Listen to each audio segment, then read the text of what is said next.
One experience that I had recently, well, not so recently, maybe about a year ago. So there's a certain intersection, and it's Nampa, Idaho. I won't give the exact address of it, but it's this, it's at this intersection by this big Amazon facility. So I used to drive to this Amazon facility quite often on just the route that I would have to go to that facility to make deliveries at. So there was this purple light, just one of them, not a whole stretch of them, and it was right on one side of this intersection. So the cars that are on that particular street, like at a stoplight, the whole street is purple. It's all like you can just see how it's lighting up the whole street. So anyway, I used to drive by this particular spot every single day, or like every other day. So then they started building like an entrance they started building an on-ramp to the highway on one of these intersections at the same area, but one of these streets led to a new stretch of highway they were building. So then the purple light was gone, and I thought, well, that's odd. I've never seen them remove one of these things. So then, like a couple of days later, it's on the opposite side where they put the new intersection. So I'm like, oh, okay, I see what they're doing. There's more people now going to be on that street because that street they're building a ramp to the intersection. So when I seen them do that, I'm like, okay, that proves. I mean, I already knew this, but I'm like, no, it's not a malfunction. If you have a light that's malfunctioning, and okay, it's a malfunction, why would you go out of your way to say, okay, we're going to take this light that's malfunctioning purple and we're going to put it on the opposite side of the street where there's more traffic? Like, so to me, that clarified as some sort of experiment, like something's going on that they would move the light to where they feel that there's more people at. So, Mm. and if there's any white hats that are watching my channel, I already gave you a clue where it's at. The Amazon facility in Napa, Idaho. There's an intersection there. You could double check to see what I'm talking about. That uh they moved the purple light that was used to be on one side and they moved it to the side with the more traffic. So I mean that proves that they're doing something with this. It's not a malfunction. Oh, you absolutely correct. And you know what? What I'm about to show you guys is absolute motivations behind it all and what they actually stand for and what they actually do. I got some stuff here that you probably haven't seen before. If anybody's coming from my channel, you guys already know what it is. But this is a great opportunity for us to get the message out to an even broader cast. And like again, I said I thank Quinn for allowing me to come on here and share this. My channel was heavily censored, and I think that they want it that way because people are waking up and they can't have that. They don't want nobody to actually know what's going on. But I mean, what can they say? You see the purple lights with your eyes. Do you think you are imagining these purple lights? Like you see where they're putting them up at, and we'll get into it in the presentation, man. There's just no denying this. All right, everyone, let's begin. I got a little presentation that I put together. I've been working on this since the year of 2019, 2020. Didn't even know I was working on it, but I knew something was going on that didn't make sense. I'm sure, like a lot of people, they probably heard the word coronavirus being some new novel disease. But then when they picked up their Lysol from under the cabinet, they saw the word coronavirus literally on the bottle. You know what I mean? So that was like I say I started in 2019 because I started to see like, yo, this has already been around. So anyway, let's begin. I put this as the first slide because this is very important. This is intent. This addresses directly the intent behind these purple lights. What they said is these LED bulbs had a latent defect. And if you call them, they will replace these lights within 24 hours. Okay. This right here, I put as its own slide because this is a proof positive of a guilty verdict of a national conspiracy. Not only that, treason. This is treasonous and crimes against humanity. Once I show you what these purple lights are doing, you will see the treasonous behavior behind it and how it is a national conspiracy of the toppest of the highest levels.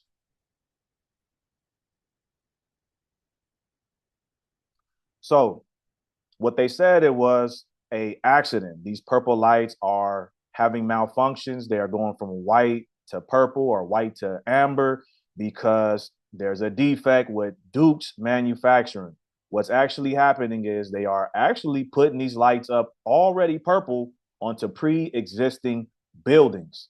And I've called myself. I've called to get these lights replaced. I waited the 24 hours. I waited the 48 hours. I waited the months. And guess what? Not only are those lights still purple, they added more purple lights, and they blamed all of these malfunctions on Duke manufacturing. So think about that. They are blaming one company for the whole country's problem. Like there's only one qualified company that can make lights. Are you kidding me? What happened to the monopoly, right? You can't have one company doing everything. People, what are we talking about? But what they didn't want to tell you is this problem is earth wide. It is not just America. This problem is earth wide. And these lights are connected and they interact with Wi-Fi signals and Li-Fi grids. So what is Li-Fi? Li-Fi is 100 times faster than the internet that you have at home, but it has a short life range, which is up to 30 feet. Compare that to Wi-Fi, which goes up to about 90 feet. Li-Fi cannot go through walls. Wi-Fi can penetrate through walls. The government wants these fixtures about 200 yards apart. So on the streets, they want these purple light fixtures about 200 yards apart. If you break down the math, 200 yards is 600 feet. What a great number. What a great number to stop on, right? What a great number. All right, so special notes. The longer the wave, the lower the attenuation, which means the lower the frequency rate. All right. So short waves, which has more information, carries high information. Yes, they're really good, really fast internet, but they die off a lot faster, right? There's an oscillation rate, right? So the oscillation rate determines the attenuation speed. So they try to sell this Li-Fi technology as being more secure, internet through lights, efficient. They say that you can't get hacked with this really, but I really want you to think about what this means. They are connecting internet to the outside environment, lights. Why does my stoplight need the internet? Right? If you actually think about what they're doing, they need all of these things connected to the internet because they want self-driving cars to always be connected. So eventually, with the push to get everything electric and connected to the grid, they don't want you to be able to have the ability to just go wherever you want, whenever you want. They want you to be terrified. They want you to be thinking if you're in your car, they could just lock your door and drive you to the police department, which they can. But we do not live a life of fear. This is just some of the motivation behind these purple lights, this Li-Fi technology. Can I jump in real quick on something? Yeah, you want me to go back? No, you can stay where you're at, but so I remember a couple years back they tried to ban gas stoves, and I don't think anything ever went anywhere with it. But I knew right away that was suspicious because we've had gas stoves forever, and there's a lot of advantages to people who rather cook with gas stoves. So what's the problem with gas stoves? Well, a gas stove with a pilot light can't be Wi-Fi controlled like an electric stove. So that's just is one more push, like you're saying, of wanting to make everything electric and Wi-Fi. So gas stove can't be controlled as easy as say an electric stove. Correct. And they have tractor trailers that do all the farming in the middle of the fields, but they have those tractor trailers connected to Wi-Fi. In order to start it, you have to connect your tractor trailer to the internet in order to start your tractor trailer. Why does your tractor trailer need the internet? It's all about control. If they say you don't deserve internet, that means you're not farming, buddy, right? If they say your refrigerator is connected to Wi-Fi, or they want your video camera inside of your refrigerator to show you food, so when you're at the store you don't forget to buy something, guess what else they can do? They could shut off your refrigerator whenever they want to. So do not sacrifice your freedom for the seemingly appearance of convenience. And on a side note, let me just say this: in the last place that I lived at, it was a smart stove that I didn't want, but I was renting the place, so I had no choice about it. But it had a stronger Wi-Fi signal than the Wi-Fi that I had in my house, than my router.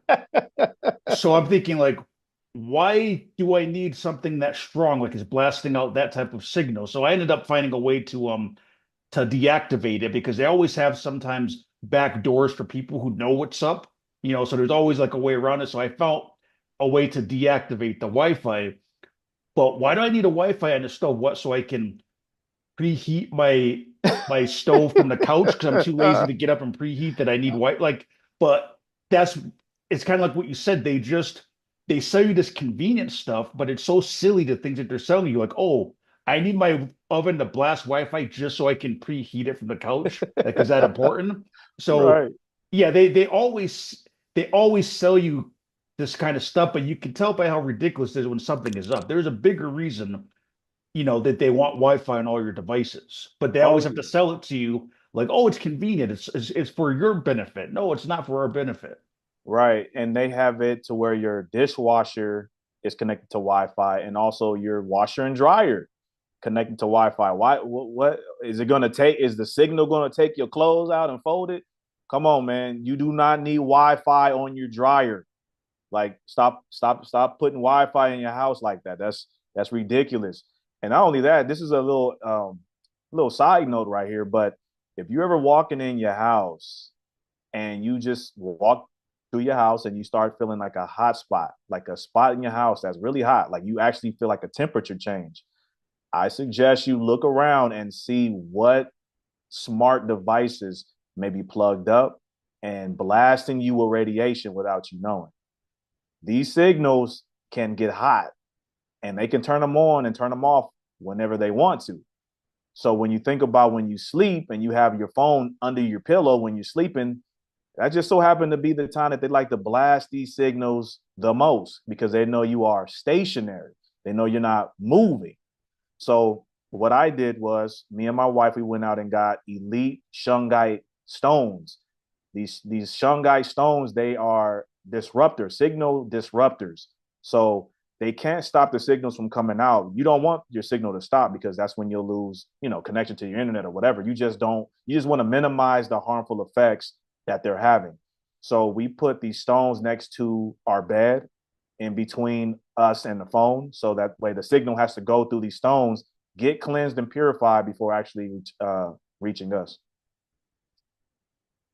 Yeah, another one too you might want to look into is organite. If you heard of organite, I haven't it's heard of that. yeah, look up organite. It's kind of like shungite, but it's a mixture of different stones, and it kind of pretty much does the same thing. But you'll probably find that interesting. Oh, nice. Okay, I'm gonna attempt to play this video. Let me know if you can hear it.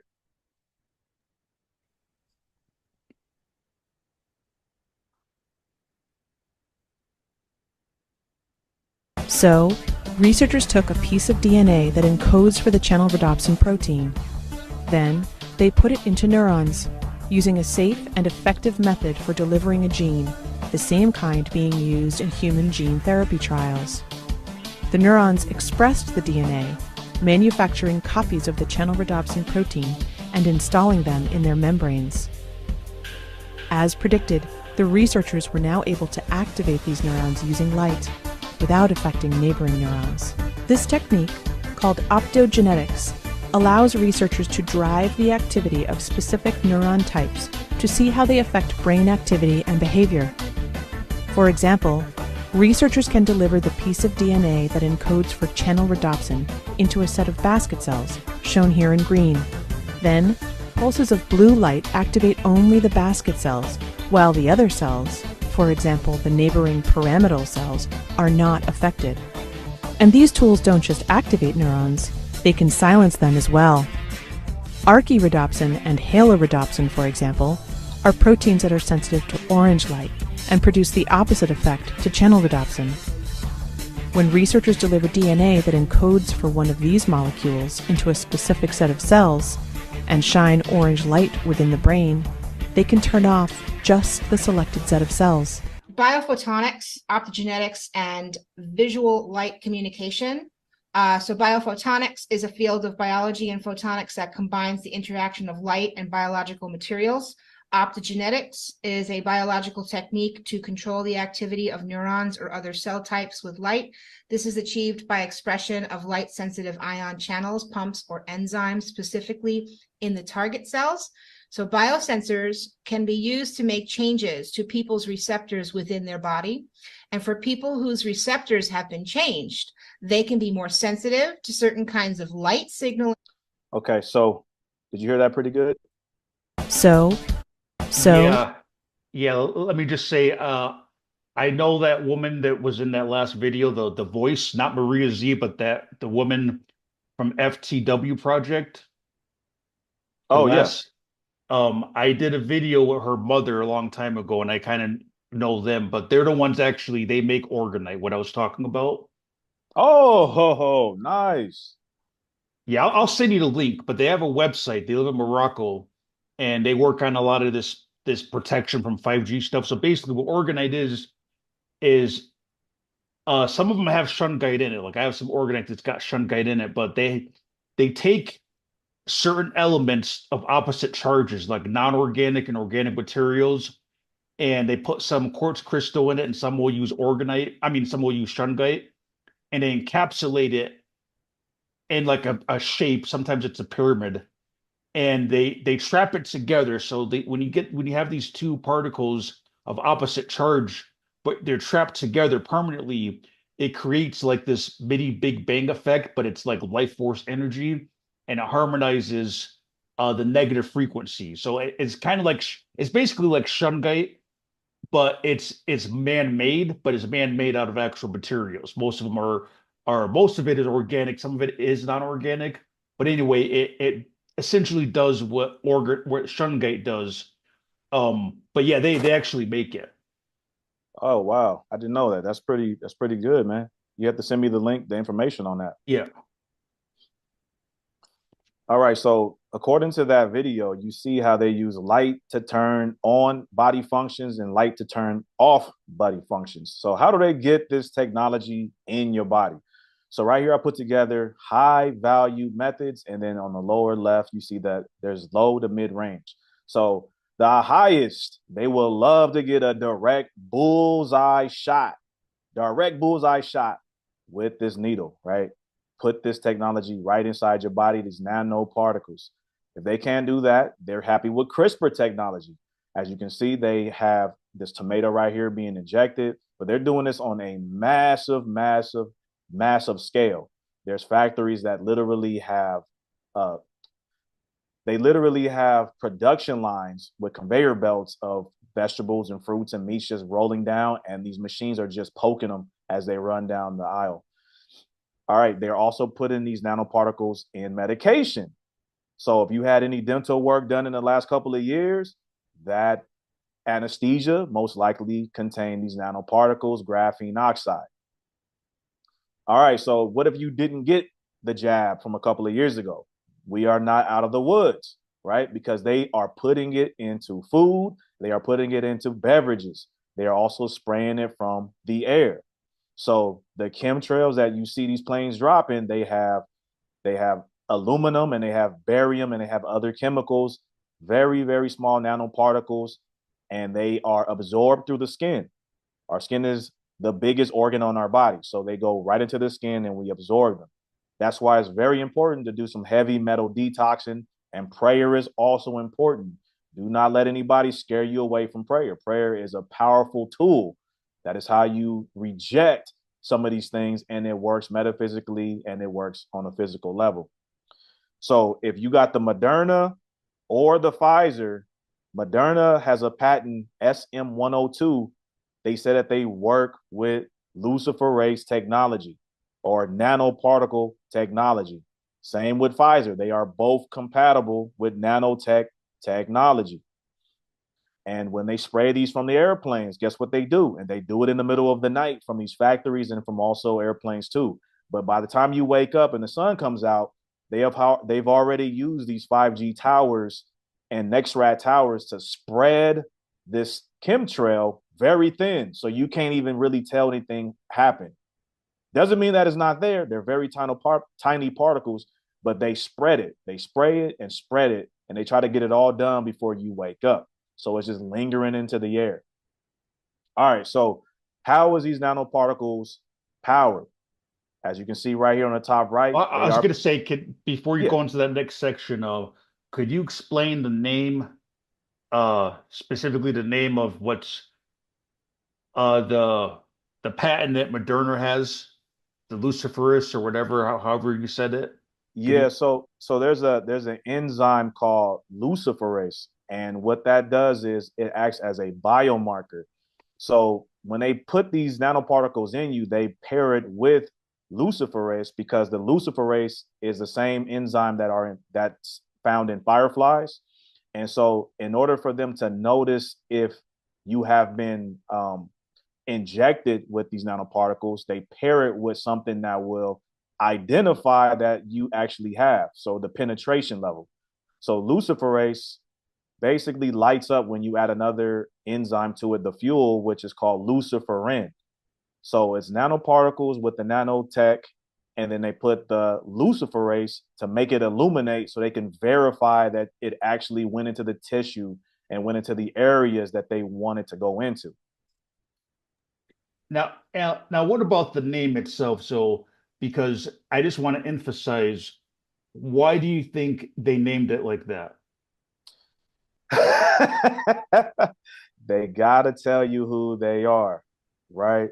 So as you can see in luciferase, you literally have the name Lucifer within it.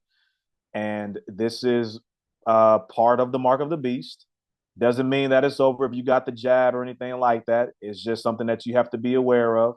It is a part of the mark of the beast, but there are different parts of the mark of the beast. There is the tagging that everybody will experience, like the scriptures bring out.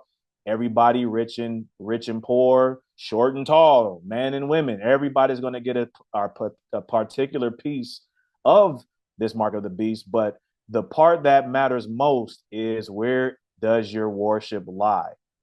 When they are trying to enforce Sunday worship or tell you to bow down to whatever statues or deities, when they bring it out and try to say that it's now illegal to worship anything else other than what the state tells you to, that is the main part of the mark of the beast that you really need to keep an eye out for.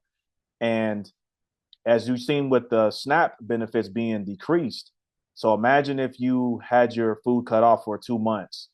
You're pretty desperate at this point. You didn't prepare. You're pretty desperate. So now the government kind of has you where he wants you, right?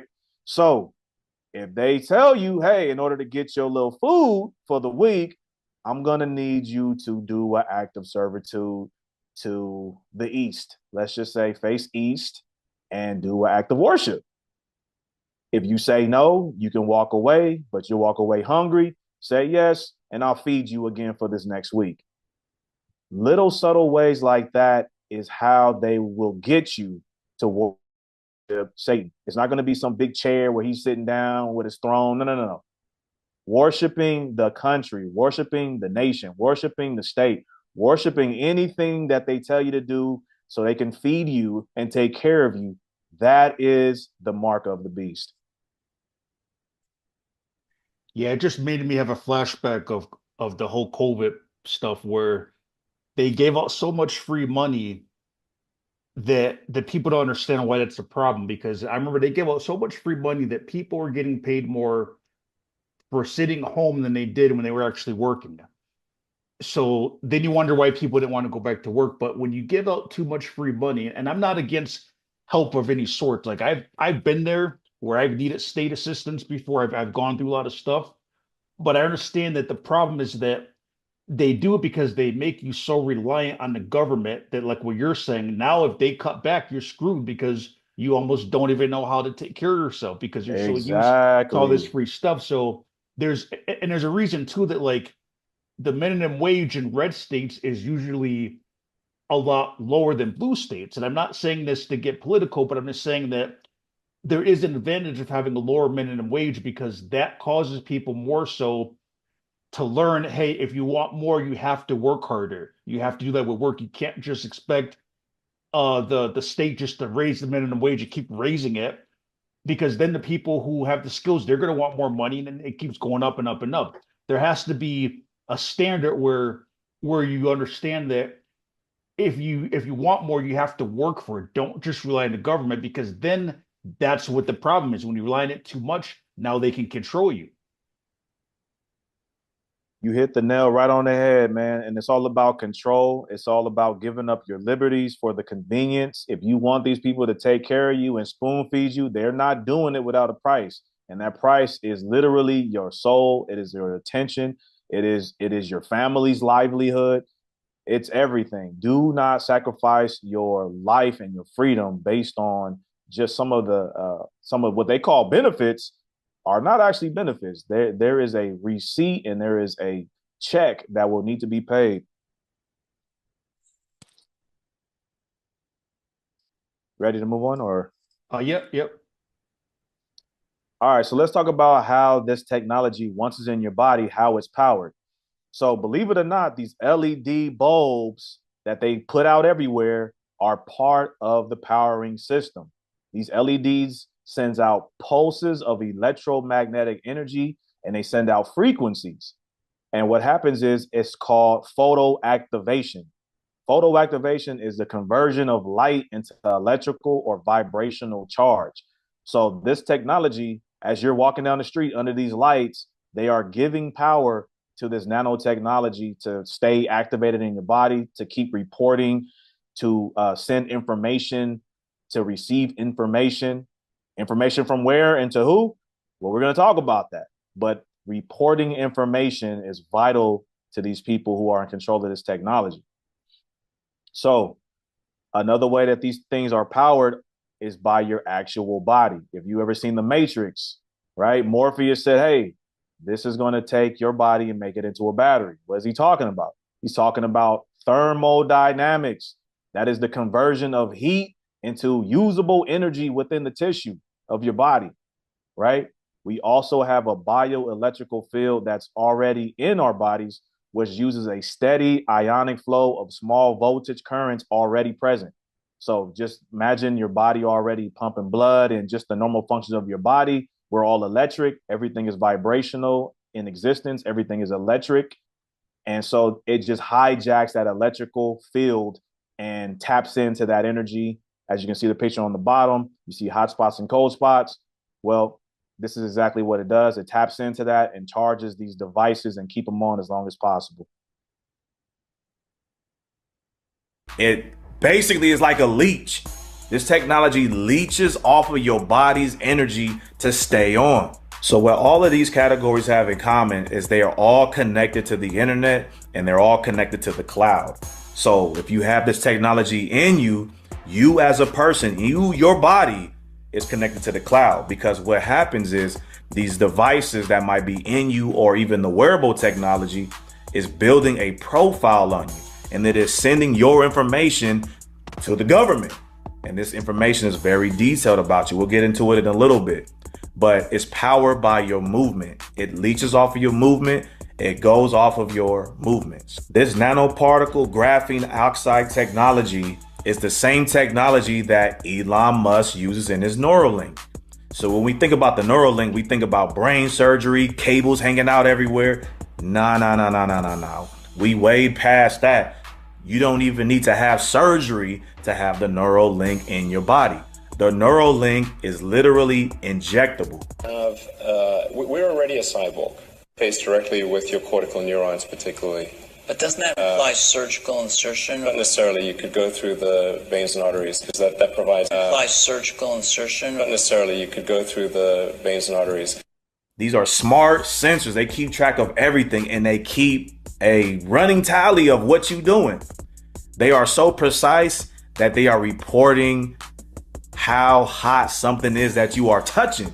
If you are touching a cup, they are sending that information up to the government. But all right, so pretty crazy. Let me make sure that none of this plays until I click it.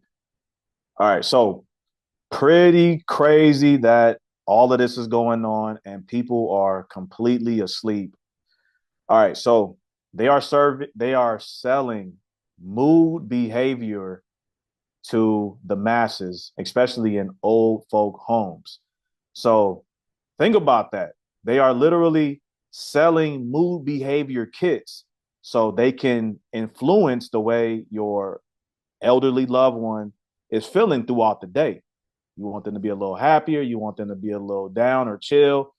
They have the ability to control the behavior and the moods, and they are already selling it as a service. All right, so like we talked about luciferase a little bit earlier, but I want to show you a little clip, just in case you haven't seen it. You can hear it from the horse's mouth. I'm not sure if you're going to be able to zoom in on this at all, but let's take a look.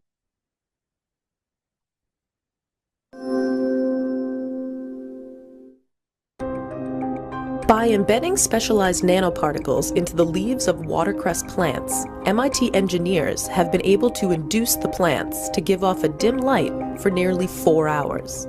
Imagine that instead of switching on a lamp when it gets dark, you could read by the light of a glowing plant on your desk. To create their glowing plants, the MIT team turned to luciferase, the enzyme that gives fireflies their glow. Luciferase acts on a molecule called luciferin. Hold on, what was this called?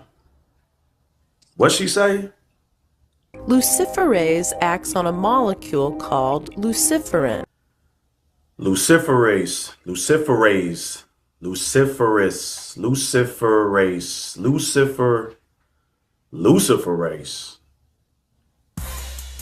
All right, people, they gotta tell you who they are. Universal law. They need to tell you, are you paying attention? Okay, so like we talked about, they enter into the body through a DNA carrier, a fatty lipid nanoparticle. Fatty lipids attach to fatty tissue on the inside of your body, and they kind of congeal and they enter the body through selected cells. So the body temporarily reproduces the luciferase enzyme on its own. So it hijacks your cells, and it basically makes you continue to reproduce luciferase until your body isolates that tissue and kills it off. So let me just thank Yahuah for creating our body so resilient, because our body identifies foreign material and we are made to rid it. All right. So luciferin is activated with luciferase. Luciferin could be looked at as the battery or the fuel to activate the luciferase. So when you have a special sensitive camera, what happens is you can see where the genes are beginning to express. Look at this lady's face. You can see all those little dots on her face and her eyes and the bridge of her nose. That's where it usually starts at. It starts around your nose, and then it works its way up your forehead. If you wasn't directly injected, if you just ate this material, you can barely see behind this guy's ear, but he has what they call a filament. And they grow in weird spaces, especially when you take a hot shower. They start to expose themselves and come out. It's almost like the Walking Dead. Okay, so this technology literally is bio-tracking through technology. They're tracking you.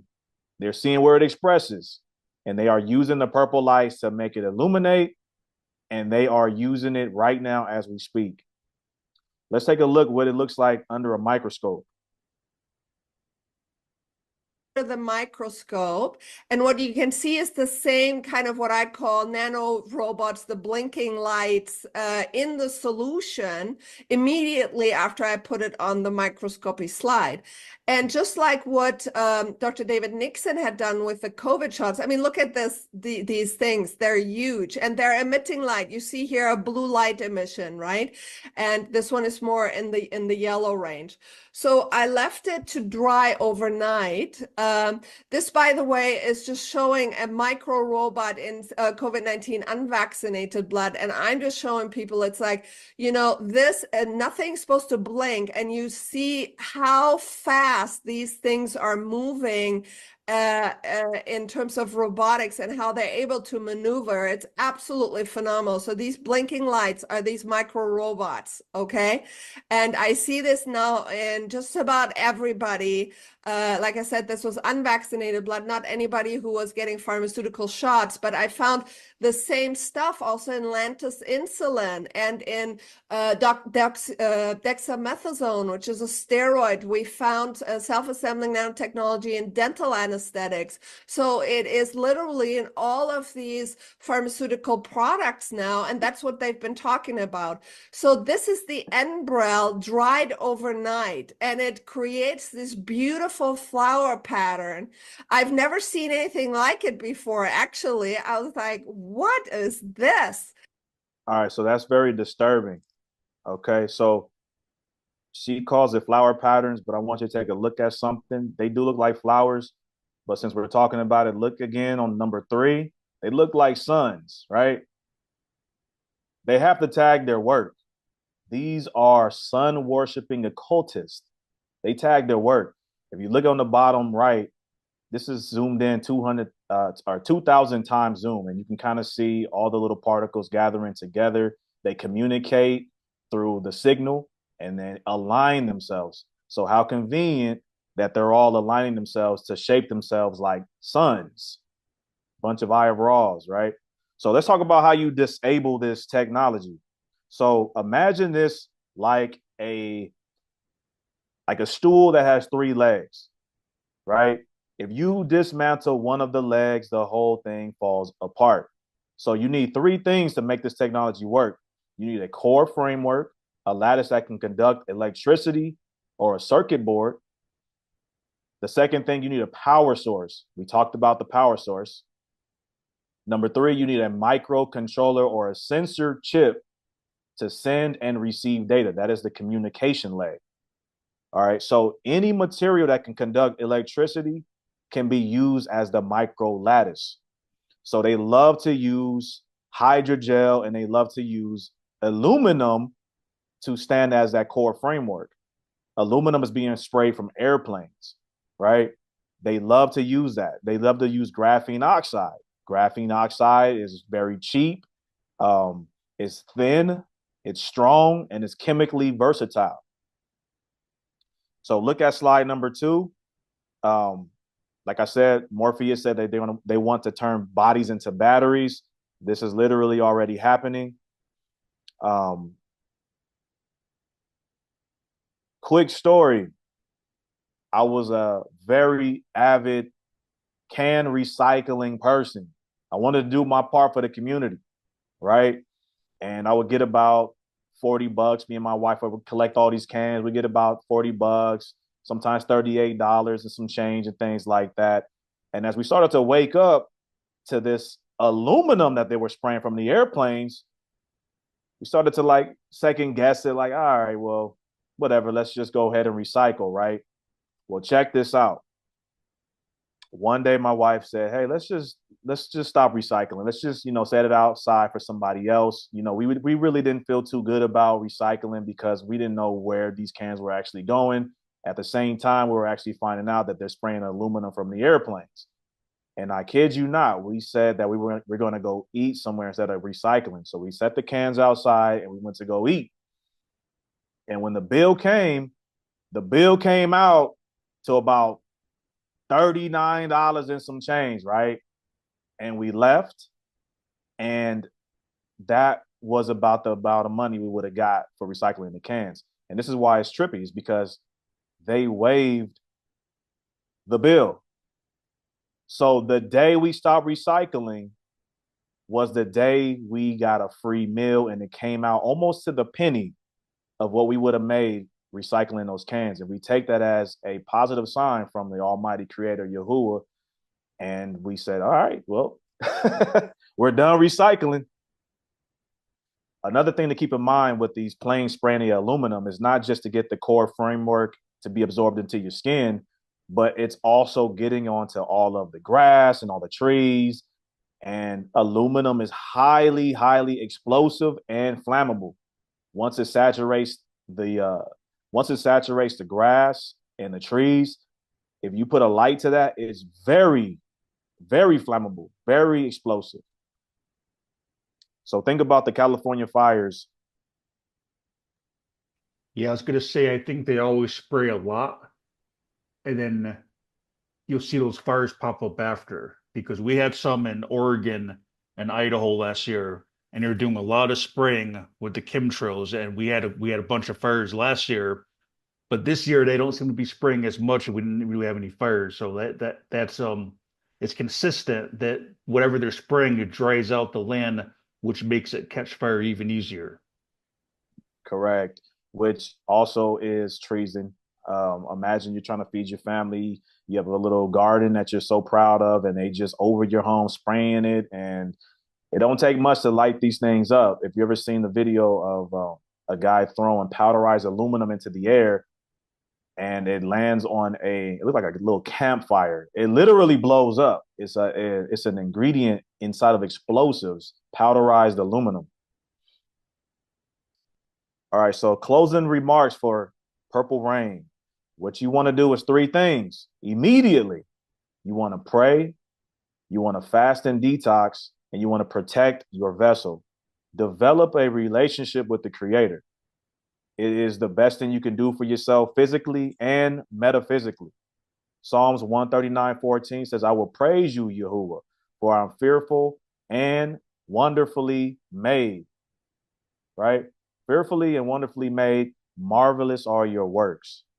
So the most cost-effective way to detox your body, if you want to flush some of these nanoparticles and get this metal out of your body, if you can't afford all of these solutions and medicines, fast.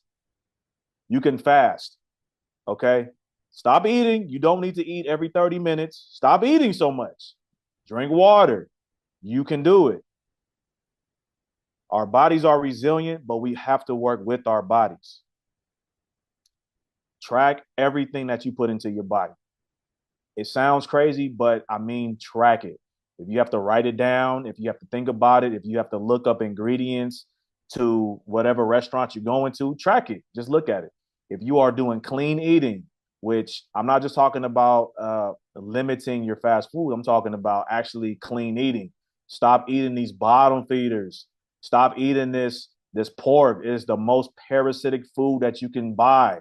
There's a reason it's cheaper than other meats. Stop eating this pork. Stop eating these bottom feeding catfish. You know, and I know that sounds blasphemous for a black man to say stop eating that catfish. But I'm gonna tell you right now, stop eating that catfish. All right. Clean eating will do a lot for your vessel. Yeah, I like the way you ended it, because you're not ending it with the thought of fear. That is more so you're bringing awareness to what they are doing right in front of our face and how they're trying to poison us. But then you're giving the solution. So it's like we're not doomed, but you do need to be aware of what they're actually doing.